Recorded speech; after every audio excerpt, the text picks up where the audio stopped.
Les filles, est-ce que je suis moche? Non, je veux savoir, est-ce que je suis moche? Pourquoi j'attire que les tontons, les blédards, les wesh-wesh et les trous du cul? J'ai fait quoi? J'ai fait quoi? Non, faut me dire en fait. Faut me dire pourquoi je suis pas le style de mon style. J'en ai marre. J'en ai marre. En fait, limite, genre en mode, c'est vexant, genre. Genre, c'est vexant. C'est-à-dire que toi, tu ressembles à un crocodile. Tu m'as vu, belle fille. Tu t'es dit, elle, je la gère en 2 secondes, elle est dans mon lit. Elle, facile à garer, facile à manier. Non, t'es méchant. Non, t'es méchant. Non, c'est une insulte. Non, tu m'as manqué de respect. J'accepte pas. Mon cœur reste fermé. Je veux pas. Les filles, est-ce que je...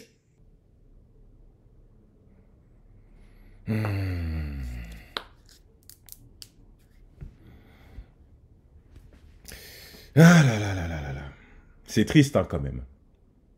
Et de surcroît, elle a confirmé ce que j'avais dit dans ma précédente vidéo à propos de N'Golo Kanté, puisqu'il y a quelques semaines, il s'est affiché avec une femme noire de chez lui, hein, une malienne, et cette dernière a malheureusement reçu des commentaires désobligeants hein, de la part de ses semblables.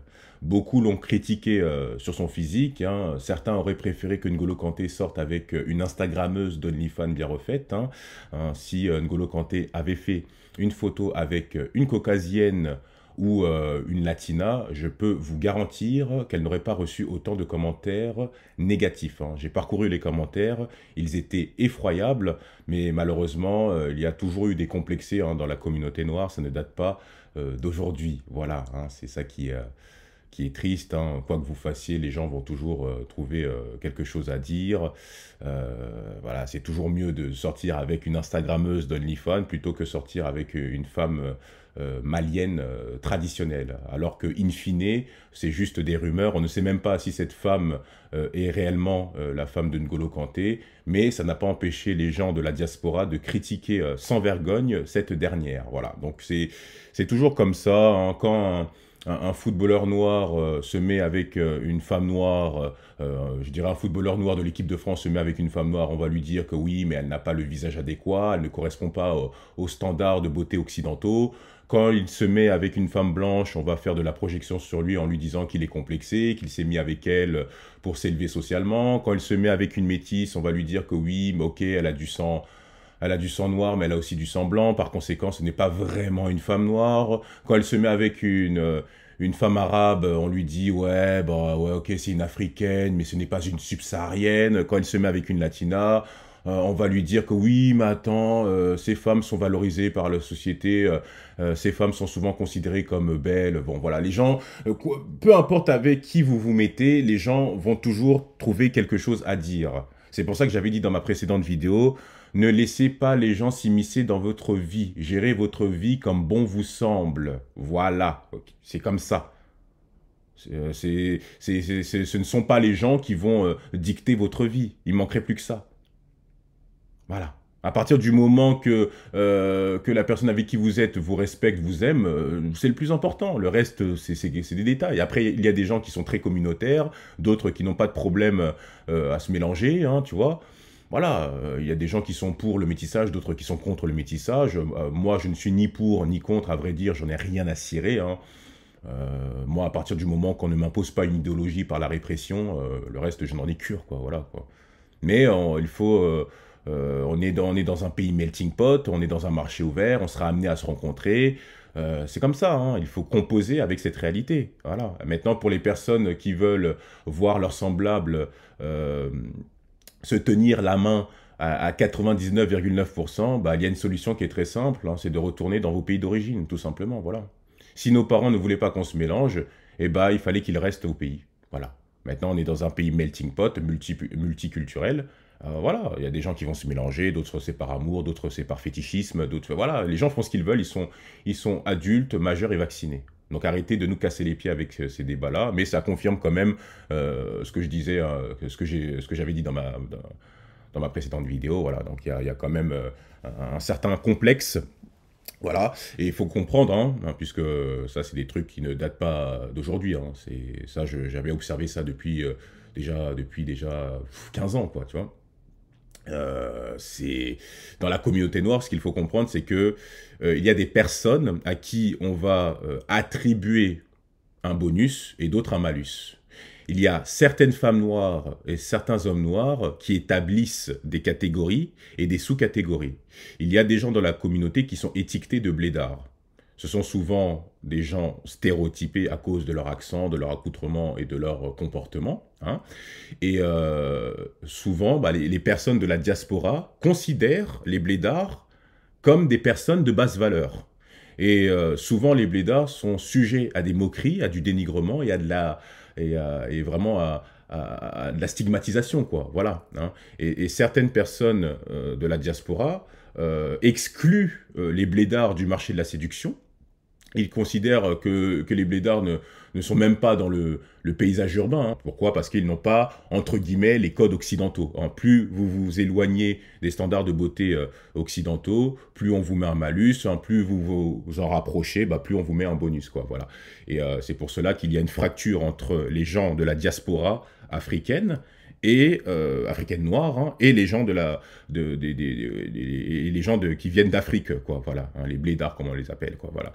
Et ce qu'il faut comprendre, en fait, ce rejet ou cette moquerie envers tout ce qui est considéré comme trop africain, ce n'est pas juste une tendance TikTok, en fait. C'est un héritage d'humiliation coloniale, d'assimilation forcée, de racisme structurel, d'un regard occidental qui a toujours dévalorisé l'Afrique et ceux qui y viennent. Hein. Et résultat, beaucoup de personnes de la diaspora, pour survivre socialement, ont développé ce qu'on pourrait appeler un réflexe de démarcation. Ils vont souvent dire que oui, je suis bien intégré, je suis plus beau, plus frais, j'ai plus de style, je suis mieux que mes frères noirs qui viennent d'Afrique, voilà quoi. Donc ce ne sont pas juste des simples mots, ce sont des mots justement qui hiérarchisent, qui divisent et qui excluent. Voilà. Et c'est ce qui est triste, c'est que ça vient souvent des personnes de la communauté noire. C'est-à-dire les personnes racisées qui se plaignent constamment d'être discriminées, qui crient au racisme, c'est eux qui discriminent leurs semblables qui viennent d'Afrique, alors que leurs parents sont des blédards de base. Vous voyez un peu l'aliénation? C'est ça, la vérité. Et les propos de cette fille confirment ce que je dis depuis tout à l'heure. Elle a un réel complexe de supériorité. Elle essaye de se persuader d'être supérieure à ses semblables, blédards, banlieusards et tontons. Quand elle nous dit « Oui, les filles, est-ce que je suis moche ?» Ça veut dire que les blédards, les tontons et les wesh-wesh ou les banlieusards, c'est la même chose, hein, n'ont pas de critères. Ils sont dépourvus d'intelligence et ils doivent se coltiner des femmes moches. Quand elle dit « Les filles, est-ce que je suis moche ?» Pourquoi les blédards, les tontons et les wesh-wesh passent leur temps qu'à me draguer? Traduction, comment se fait-il que ces hommes de basse valeur m'abordent alors qu'on n'est pas du tout du même acabit? Il faut lire entre les lignes. Hein. Quand elle utilise le mot blédard, ce que ça signifie, c'est que c'est une personne ringarde, dépassée et arriérée.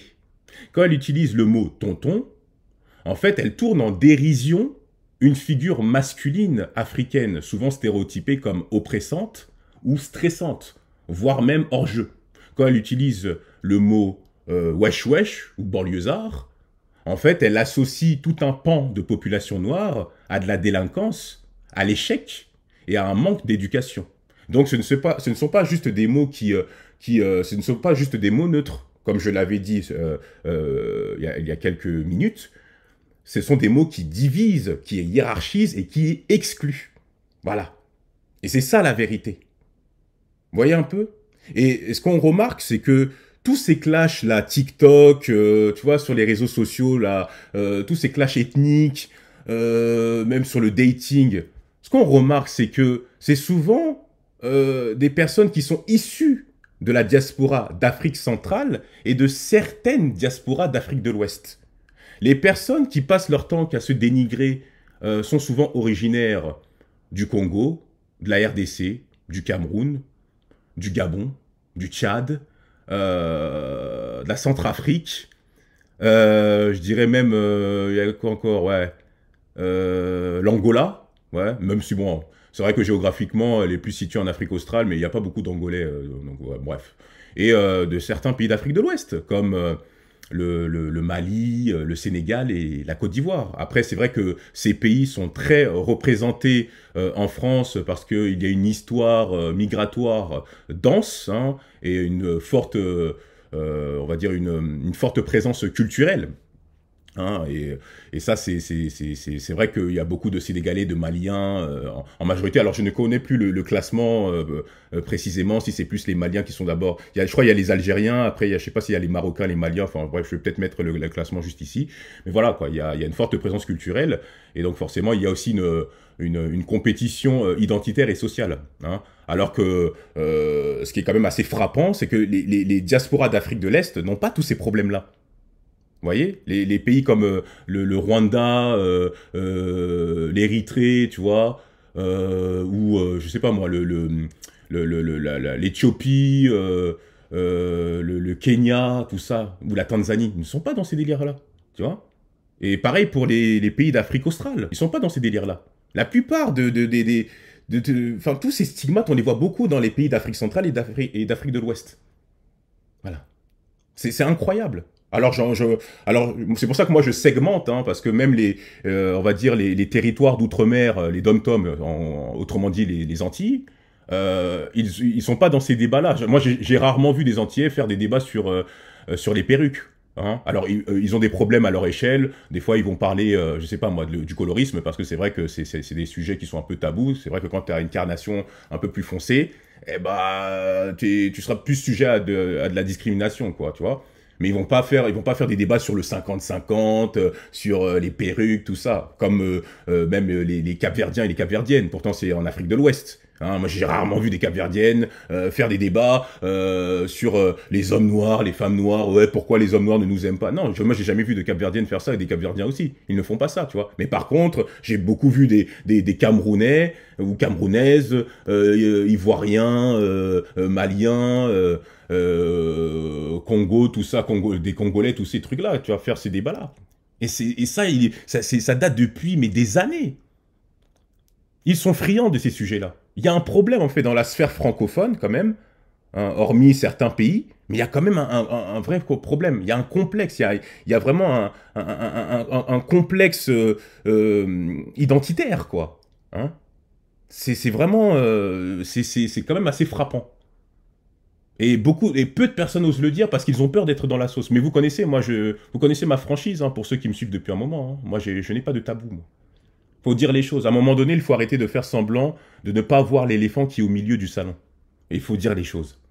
Il y a un vrai problème. Et les propos de cette fille confirment ce que je dis depuis tout à l'heure.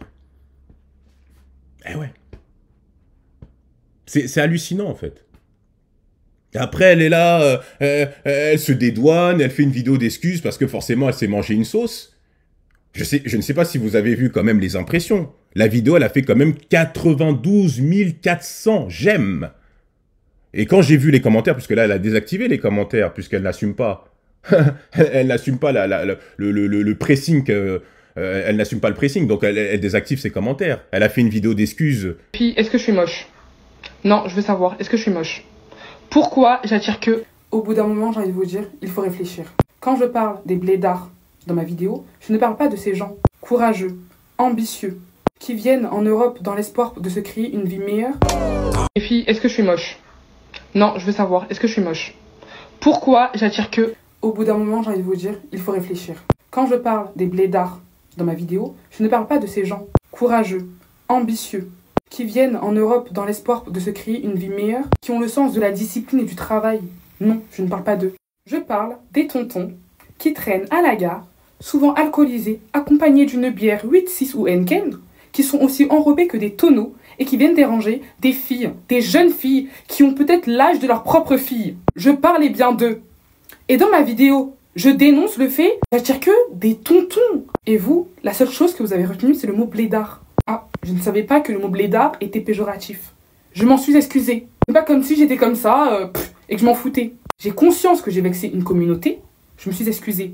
Donc à un moment donné, ce que vous me dites, ça m'atteint pas. Parce que à partir du moment où j'ai admis avoir été maladroite, et que je vous ai présenté des excuses, je ne suis plus là-bas. Vous le prenez comme vous voulez. Ça ne me regarde plus. Et quand je vois qu'il y en a qui ont le temps de faire des collages comme ça sur moi, de faire des vidéos, de faire des lives, bah dis donc, les gars, vous avez du temps à perdre, hein. Vous avez vraiment du temps à perdre, hein. Qui ont 30 ans, 40 ans de plus que moi qui viennent m'aborder. Et vous, la chose que vous retenez, c'est blédard et wesh wesh. Dans ma langue à moi, dans mon langage à moi, dans mon jargon que j'utilise avec mes potes, être un blédard ou un wesh wesh n'a rien de péjoratif. Et quand vous dites que c'est péjoratif parce que j'ai mis les wesh wesh, les blédards, les trous du cul et les tontons dans la même catégorie, détrompez-vous, je n'ai fait aucune catégorie. J'ai énuméré tout simplement les personnes que j'attirais en fait. Mais vous voulez toujours trouver la petite bête partout. Là comme ça à chercher un peu de buzz, un peu de bêtises pour vous gratter un peu la langue. Et je trouve ça tellement ridicule et rabaissant que vous associez le terme blédard, wesh wesh aux hommes noirs. Alors là franchement, bravo. Sauf que non en fait, détrompez-vous. Homme noir n'est pas égal à blédard. Homme noir n'est pas égal à wesh wesh. Homme noir n'est pas égal à tonton ou à trou du cul. Non. Des trous du cul, des blédards, des wesh wesh, des tontons, il y en a dans toutes les communautés. Dans toutes les communautés. Mais il n'y a que les hommes noirs qui se sont sentis offensés. Donc à un moment donné, les gars, il s'agirait de vous poser les bonnes questions. Alors, ce sera la dernière vidéo que je fais sur ce sujet.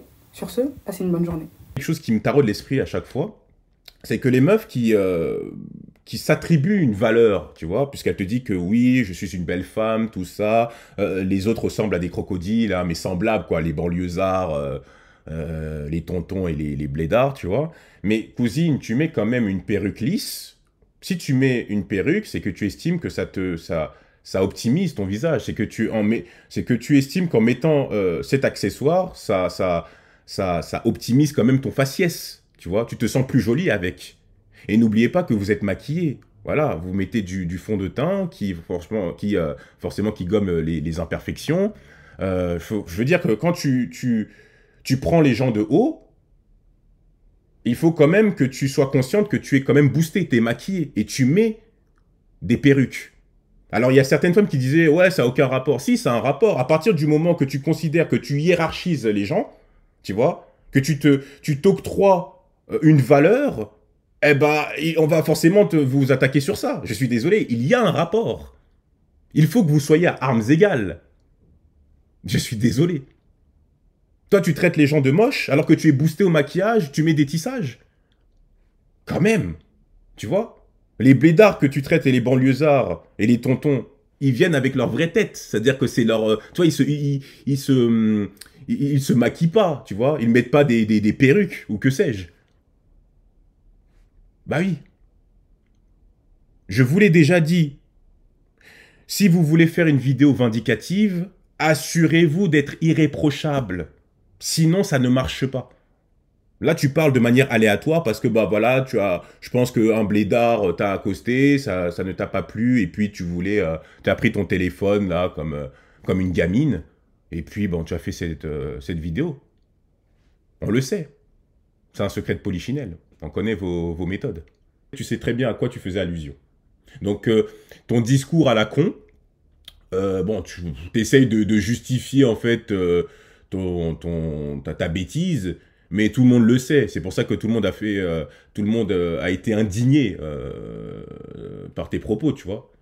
Enfin, quand je dis tout le monde, il y a plusieurs personnes qui ont été indignées, voilà, par tes propos, parce que bah forcément ça divise, ça classe en fait. Toi, tu classes les gens, quoi, tu vois. Non, tu pouvais dire que ouais, moi j'aime bien me faire aborder par un type d'homme et tout. Pourquoi ces hommes-là ne m'abordent pas? Voilà. C'est tout. Pas besoin d'aller plus loin. Pourquoi tu as besoin de dénigrer une communauté pour te mettre en avant? Pourquoi? Non, ça ne marche pas. Oh là là là là là là là là, franchement, c'est... Je comprends pourquoi certains sont afro-pessimistes, hein, parce que des fois... Enfin, faut prendre quand même du recul, faut pas non plus se prendre la tête. Après, c'est vrai que c'est des choses qui reviennent souvent, quoi, tu vois, donc c'est un peu fatigant. Et en plus, soit dit en passant, c'est une Ivoirienne, hein, donc c'est pour ça, ça confirme ce que je disais aussi depuis tout à l'heure, que voilà, il y a vraiment des stigmates hein, dans ces pays, enfin dans ces diasporas-là, quoi, tu vois. Et puis elle a fait aussi une vidéo, enfin, non, c'est pas elle, C'était sa sœur, puisqu'on m'a envoyé une vidéo de sa sœur hein, qui la défendait, bien sûr. Et elle disait que oui, qu'est-ce qu'elle a dit de mal? C'est une fille de 18 ans, puisque oui, elle a 18 ans, voilà. Et que voilà, je ne comprends pas pourquoi vous vous acharnez sur elle alors qu'elle a juste énuméré ses critères. Enfin, je vais vous passer la vidéo, voilà, vous allez comprendre. La grande sœur de celle qui a sanguissé à tout le monde. Au fait, je comprends pas, la petite fille derrière, c'est ma petite sœur, au fait. Pourquoi vous l'affichez comme ça? Alors, ta petite sœur, tu l'as engueulée pour ce qu'elle a fait? Qu'est-ce qu'elle a fait de dramatique? C'est juste une petite fille de même pas 18 ans qui s'est plainte sur le fait que les une petite fille. Attends, c'est pas une petite fille, c'est une adulte. Elle a 18 ans, ok? Elle sait que ses propos, sont problématiques. Elle a pris son téléphone, elle s'est enregistrée, ok? Et elle a réfléchi peut-être à 3 fois avant de publier la vidéo. Donc toi, en tant que grande sœur, tu dis que c'est ta grande sœur. Oui. Qu'est-ce que tu as fait, toi, pour lui dire en fait, l'éducation que je donne à ma petite sœur, déjà, ne vous regarde pas. Je vais juste sur le principe, pourquoi vous vous acharnez à elle, au fait? Parce que pourquoi vous montez comme ça, vous mettez des photos? Regarde, pourquoi elle n'a pas supprimé la vidéo, en fait? Est-ce qu'elle est obligée de supprimer? J'ai été voir votre profil, c'est pas tout ce que vous mettez sur les réseaux sociaux qui est gentil. Pourquoi elle n'a pas supprimé? Ma question, c'est... Est-ce qu'elle est obligée de supprimer? Regarde, est-ce qu'elle est obligée de supprimer? Vous vous acharnez sur une petite fille. Vous vous acharnez sur une petite fille qui n'a même pas 20 ans, qui se plaint sur le fait que vos darons, les tontons, passent tout leur temps à gratter des petites filles. Les blédards. Pourquoi tu parles pas des blédards? Est-ce que c'est insulter quelqu'un, parler de blédards? Est-ce que c'est insulter quelqu'un? La manière dont elle a fait, c'est insultant, madame. Est-ce que parler de blédards, c'est injurer quelqu'un ou c'est insulter quelqu'un, en fait? La manière dont elle a fait, c'est très insultant, madame, et tu le sais. Oui, en quoi c'est insultant? Une personne qui revient du bled, c'est un blédard? Non. Une personne qui revient du bled, c'est quoi, en fait? Très insultant, madame. Pourquoi vous vous acharnez? Ah, à 18 ans, on a un cerveau, hein. Je veux dire, avant que de poster, tu regardes quand même, tu écoutes ce que tu dis, tu vois. Et en plus, en tant que grande sœur, tu pouvais très bien lui dire de supprimer la vidéo. Pourquoi la vidéo, elle est encore en ligne? Et puis, à un moment donné aussi, il faut assumer les commentaires, hein. Quand vous prenez la décision de vous mettre sur TikTok, à un moment donné, il faut assumer, tu vois. Mais bon, on connaît, hein, on veut le buzz, on cherche le bad buzz, on cherche le drama, tout ça, et après on n'assume pas dès qu'on se mange un pressing. Hein. Dès que les gens sont sur tes côtes, ah là, ah non, je m'excuse, je pleure, on connaît. En tout cas, dites-moi ce que vous en pensez, ok. Likez, partagez, activez la cloche. Est-ce que vous trouvez qu'elle a raison, hein? Est-ce que vous êtes d'accord avec elle ou au contraire, est-ce que vous êtes en total désaccord? Dites-le moi en commentaire, essayez d'argumenter. Et voilà, on va se retrouver pour une prochaine vidéo les frères et sœurs. Allez, prenez soin de vous. Tchuss.